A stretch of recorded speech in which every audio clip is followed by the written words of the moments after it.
श्री योगी राम सूरत कुमार महाराज की जय। மறக்க முடியுமா ஐயா மறக்க முடியுமா மனசெல்லாம் நிறைஞ்ச உங்களை மறக்க முடியுமா மறக்க முடியுமா ஐயா மறக்க முடியுமா மனசெல்லாம் நிறைஞ்ச உங்களை மறக்க முடியுமா கலியுகத்தின் தெய்வம் உன்னை மறக்க முடியுமா காணிமடம் கோவில் கொண்ட யோகியே ஐயா மறக்க முடியுமா உன்னை மறக்க முடியுமா மனசெல்லாம் நிறைஞ்ச உங்களை மறக்க முடியுமா கார்த்திகை மாதத்திலே அவதரித்தவா காசி என்னும் நகரினிலே வளர்ந்து வந்தவா கங்கை நதி ஓரத்திலே தவழ்ந்து வந்தவா அவள் கீதமதை கேட்டு மனம் திருத்து மகிழ்ந்தவா கங்கையிலே காணும் தினம் செய்தவா பின்காலையிலே நாம ஜபம் செய்தவா கதிரவனின் உதயம் கண்ட மலரை போல் கதியெனவே கடவுள் நாமம் சொன்னவா அன்னவா மாயவா ஐயா மறக்க முடியுமா உன்னை மறக்க முடியுமா மனசெல்லாம் நிறைஞ்ச உன்னை மறக்க முடியுமா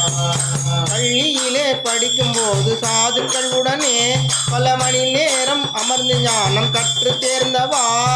பசியோடு சாது பிச்சை எடுப்பதை கண்டால் பரிவோடு தன் வீட்டு உணவை கொடுப்பவா பள்ளி மாணவர்கள் உணவின்றி உளவினால் உடன் உணவழித்து உண்பதையே ரசிப்பவா தன்னை போல பிற உயிரை நினைப்பவா சம தர்ம வழி காண வேண்டும் என்றவா மன்னவா மாயவா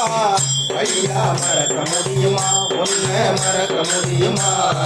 மனசெல்லாம் நிறைஞ்ச உன்னை மறக்க முடியுமா தாயாரின் அரவணைப்பில் வளர்ந்து வந்தவா தாய் தந்தை சொல்லும் வேலைகளை செய்து வந்தவா தண்ணீரை எடுத்து வர தாயனுப்பினால் உடன் தனியாக வெண்ணிலவின் ஒளியில் சென்றவா தனியாக பறவை கிணற்றில் இருந்ததே அதன் அழகை கண்டு அதனை பிடிக்க எண்ணியே சிறு கயிறு கொண்டு அதனை ஓட்ட எண்ணினாய் அந்த கயிறு அதன் உயிரை ஓட்டி விட்டது அங்கதே விழுந்தது ஐயா மறக்க முடியுமா உன்னை மறக்க முடியுமா மனசெல்லாம் மறக்க முடியுமா குடித்து விழுந்த பறவை கண்மடியில் கிடத்தினாய் அந்த அழகினிலே அருந்துதற்கு நீரை ஊற்றினாய் அது ஆடாமல் அசையாமல் அடங்கி கிடந்ததால் அது மனவதுவும் மகிழ்ச்சியற்று ஒடுங்கி போனதே அது எண்ணி எண்ணி யோகி மனம் உருகியே அதன் மனம் மாறி பரம்பொருளை தேடினார் தான் செய்த செயல் கண்டு கண் கலங்கினார் கதியெனவே குருவினையே நாடினார் தேடினார் ஓடினார் ஐயா மறக்க முடியுமா உன்னை மறக்க முடியுமா மனசெல்லாம் மறக்க முடியுமா முதலாய் போன இடம் அரவிந்தரிடம் இரண்டாவது சென்ற இடம் ரமண ரிஷியிடம்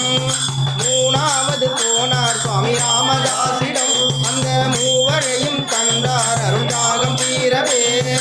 அரவிந்தர் ஞானப்பாலை ஊட்டினார் ரமண ரிஷி தவத்தினிலை காட்டினார் ராமதாசர் கத்தி தேரை ஊட்டினார் இந்த மூன்று பேரும் யோகியின் தந்தையாகினார் தேடினார் வணங்கினார் ஐயா மறக்க முடியுமா உன்னை மறக்க முடியுமா மனசெல்லாம் நிறைஞ்ச உன்னை மறக்க முடியுமா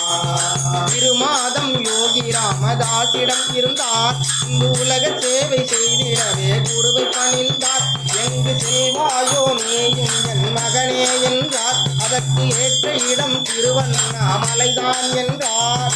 ஆன்மீக அரசாட்சி செய்யவே அண்ணாமலையில் அமர்ந்திருக்கும் தெய்வமே உன்னை மரணில் தினம் அமர்ந்தவா பல புண்ணியங்கள் தேடுவோர்க்கு அருள்பவா அன்னவா மாயவா ஐயா மறக்க முடியுமா உன்னை மறக்க முடியுமா மனசெல்லாம் நிறைஞ்ச உன்னை மறக்க முடியுமா கடலோரம் கோயில் கொள்ள கனிமடம் வந்தார் அங்கு தட்சிணையாய் சிவனாக காட்சியும் தந்தார் கண்ட தெய்வம் என பக்தர் கூடினார் நீ கருணை மழை பொழிந்து போக்கினான் இதை வாழும் நாளில் என் மனதும் மறக்குமா என் மாயவனே மாதவனே கண்ணரே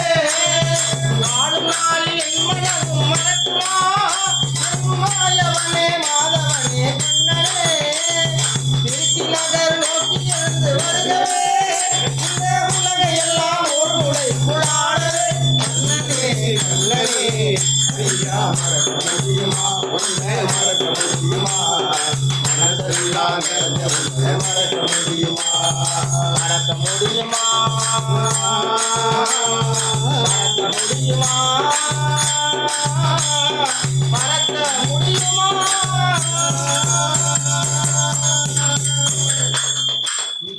யோகிராம் சரத்குமார் ஜி கி நீ மறக்க முடியுமாங்கிற பாட்டு 2 தடவை பாடி என்னால மறக்க விடாம வந்து